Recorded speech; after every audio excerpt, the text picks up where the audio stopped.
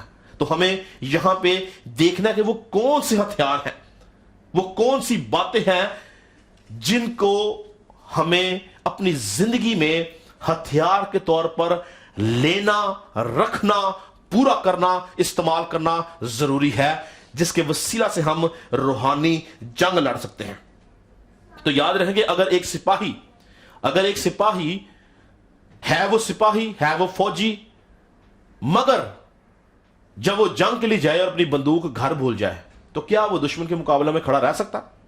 کیا لکھا ہے کہ خدا کے ساتھ ہتھیار باندھ لو تاکہ ابلیس کے منصوبہ کے مقابلہ میں قائم رہ سکو. کیا وہ شخص قائم رہ سکتا ہے اگر اس کے پاس بندوق نہیں ہے؟ کیا وہ اپنے دشمن کا محاذ میں مقابلہ کر سکتا ہے اگر اس کے پاس ہتھیار ہی نہیں ہے؟ تو نہیں. اس کا دشمن، اس کا مخالف اس کو پل بھر میں ہلاک کر دے گا، کیونکہ اس کے پاس کسی طرح کا کوئی ہتھیار نہیں ہے. اسی طرح سے اگر آپ روحانی جنگ لڑنا چاہتے ہیں، اگر آپ روحانی جنگ میں رہنا چاہتے ہیں، اگر آپ ابلیس کے خلاف کھڑے رہنا چاہتے ہیں اور چاہتے ہیں کہ آپ ابلیس کے مقابلہ میں قائم رہیں، اس کے منصوبوں کو فیل کرنے میں قائم رہیں، اس کے ارادوں کو ختم کرنے میں قائم رہیں، تو ہمیں خدا کے ہتھیار باندھنے کی ضرورت ہے. اور خدا کے ہتھیار ہے کیا؟ بائبل مقدس جو ہے ہمیں خدا کے 6 ہتھیاروں کے بارے میں بتاتی ہے. اور اسی حوالے کے اندر جو ہمارا مرکزی حوالہ ہے، اگر ہم اس کو افسیوں 6 باب کو اگر ہم 14ویں آیت سے پڑھیں تو لکھا ہے، پس سچائی سے اپنی کمر کس کر اور راست بازی کا بختر لگا کر اور پاؤں میں صلح کی خوشخبری کی تیاری کے جوتے پہن کر اور ان سب کے ساتھ ایمان کی سپ پر لگا کر قائم رہو، جس سے تم اس شریر کے سب جلتے ہوئے تیروں کو بجھا سکو، اور نجات کا خود اور روح کی تلوار جو خدا کا کلام ہے لے لو، اور ہر وقت اور ہر طرح سے روح میں دعا اور منت کرتے رہو، اور اس غرض سے جاگتے رہو کہ سب مقدسوں کے واسطے بلا ناغا دعا کیا کرو.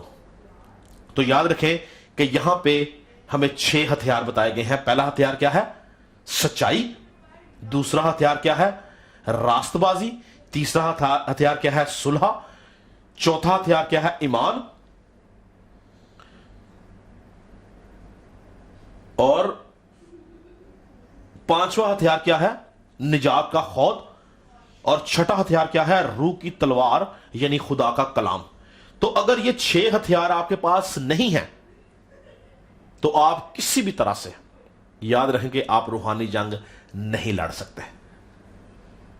جیسا میں نے آپ کو سمجھایا ابھی کہ ایک سپاہی اگر دنیاوی طور پہ جاتا ہے اور اس کے پاس بندوق یا کوئی اسلحہ جو ہتھیار نہیں ہے تو وہ کبھی بھی اپنے دشمن کے مقابلہ میں کھڑا نہیں رہ سکے گا. اس کا دشمن اس کو پل بھر میں مار دے گا. اسی طرح سے اگر آپ چاہتے ہیں کہ آپ روحانی جنگ کا حصہ بنیں اور آپ روحانی جنگ اچھے طور سے لڑیں اور ابلیس کا مقابلہ کریں تو ہمیں ہماری زندگی میں ان 6 ہتھیاروں کا ہونا ضروری ہے، جس میں سچائی ہے، راست بازی ہے، صلح ہے، ایمان ہے، نجات کا خود ہے، روح کی تلوار یعنی خدا کا کلام ہے. یاد رہے کہ یہ 6 کے 6 ہتھیار جو ہیں، یہ 6 کے 6 ہتھیار جو ہیں یہ ایک دوسرے سے جڑے ہوئے ہیں. اور ان 6 کے 6 ہتھیاروں میں سے کوئی ایک ہتھیار بھی اگر آپ کے پاس نہیں ہے تو آپ روحانی جنگ نہیں لڑ سکتے. مثال کے طور پر ایک شخص جو ہے وہ بہت سچا ہے، وہ جھوٹ نہیں بولتا، راست باز ہے، وہ صلح پسند کرتا ہے، صلح صفائی رکھتا ہے، ایمان پہ بھی قائم ہے، نجات بھی اس نے پائی ہوئی ہے، مگر اس کے پاس روح کی تلوار نہیں، یعنی وہ کلام کو نہیں جانتا. تو وہ کبھی ابلیس کا دشمن کا مقابلہ نہیں کر سکتا، کیونکہ یہ 6 کے 6 ہتھیار ایک پیکج کے طور پر آپ کی زندگی میں کام کرتے ہیں۔ ان میں سے کوئی ایک چیز اگر آپ نکال دیں، فار ایگزامپل ایک شخص کے پاس روح کی تلوار ہے، یعنی وہ کلام سے بھرا ہوا ہے، کلام کو جانتا ہے، کلام کے ایک ایک لفظ کو وہ جانتا ہے، ایماندار بھی ہے، وہ اس نے نجات بھی پا لی ہے، صلح بھی پسند کرتا ہے وہ، مگر اس کی زندگی میں سچائی نہیں، وہ جھوٹا ہے، تو کیا وہ ابلیس کا مقابلہ کر سکے گا؟ کبھی نہیں۔ اس لیے یاد رکھیں کہ یہ 6 کے 6 ہتھیار ایک دوسرے کے ساتھ بیک ٹو بیک جڑے ہوئے ہیں۔ ان میں سے کسی ایک ہتھیار کو آپ علیحدہ کر کے اگر آپ بولیں کہ آپ روحانی جنگ لڑ لیں گے، آپ نہیں لڑ سکتے۔ ان 6 کے 6 ہتھیاروں کا آپ کی زندگی کے اندر ہونا ضروری ہے، اور پھر ہی آپ روحانی طور پر جنگ لڑ سکتے ہیں۔ خدا یسوع مسیح نے زندگی دی تو آنے والے دنوں کے اندر میں آپ کو ان 6 کے 6 ہتھیاروں کو ہم علیحدہ علیحدہ سیکھیں گے کہ کون سا ہتھیار کس طرح سے ابلیس کے خلاف کام کرتا ہے، کس ہتھیار سے کس طرح آپ ابلیس کا مقابلہ کرتے ہیں، اور کس ہتھیار سے آپ اس کے منصوبوں کو فیل کرتے ہیں، کس ہتھیار سے آپ فاتح ہوتے ہیں، اور کون سا ہتھیار آپ کو اس کے سارے منصوبوں کو سمجھنے میں مدد دیتا ہے۔ ہم آنے والے دنوں میں یہ بھی سیکھیں گے، اور اس کے ساتھ ایک اور خاص چیز جو ہم سیکھیں گے کہ ابلیس جو ہے، لوسیفر جو کہ شیطان ہے، جس کو ہم شیطان بولتے ہیں، ابلیس بولتے ہیں، جو کہ ایک مقرب فرشتہ تھا، اس کی جو بادشاہت ہے، اس کی جو حکومت ہے، اس کے لیول کیا ہیں، اس کے لیول کیا ہیں، کن کن سطحوں کے اوپر وہ حکومت کرتا ہے، کس طرح سے وہ حکومت کرتا ہے۔ اور میں آپ کو بتاتا چلوں کہ ابلیس جو ہے وہ اس دنیا میں 4 مختلف لیول کے اوپر، 4 مختلف سطحوں کے اوپر وہ حکومت کرتا ہے، جس طرح ہم نے پڑھا یہاں پہ، ہم اپنے مرکزی حوالے کو ہی پڑھ رہے ہیں، میں دوبارہ پڑھوں گا، افسیوں 6 اس کی 10ویں آیت سے پڑھوں گا۔ لکھا ہے، غرض خداوند میں اور اس کی قدرت کے زور میں مضبوط بنو، اور خدا کے سب ہتھیار باندھ لو، تاکہ تم ابلیس کے منصوبہ کے مقابلہ میں قائم رہ سکو، کیونکہ ہمیں خون اور گوشت سے کشتی نہیں کرنا، بلکہ غور سے سنیے گا، بلکہ حکومت والوں پہلا لیول، پہلا درجہ، پہلی سطح، اختیار والوں دوسرا لیول، دنیا کی تاریکی کے حاکموں تیسرا لیول، شرارتی کی ان روحانی فوجوں سے جو آسمانی مقاموں میں ہے چوتھا لیول۔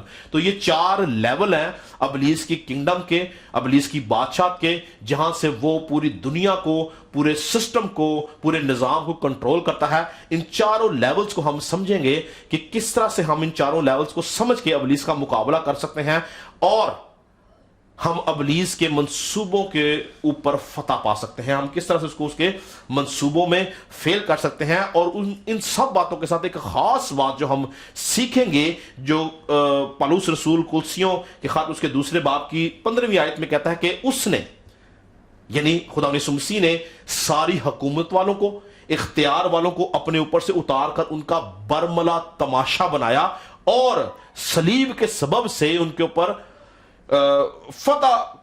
صلیب کے سبب سے ان پر فتح یابی کا شادیانہ بجایا۔ تو ہم یہ بھی دیکھیں گے کہ یہ جو 4 لیول تھے، یسوع مسیح نے کس طرح سے اپنے اوپر سے اس کی حکومتوں کو، اس کے اختیاروں کو اتار کے اس کا برملا تماشا کیسے بنایا، اور کس طرح سے صلیب کے وسیلہ سے ان 4 لیولز کو اس نے ڈسٹرائے کیا، یعنی ان کو تباہ و برباد کیا، اور انسان کو اس غلامی سے، اس بادشاہت سے چھڑا کے خدا کی بادشاہت میں داخل کیا۔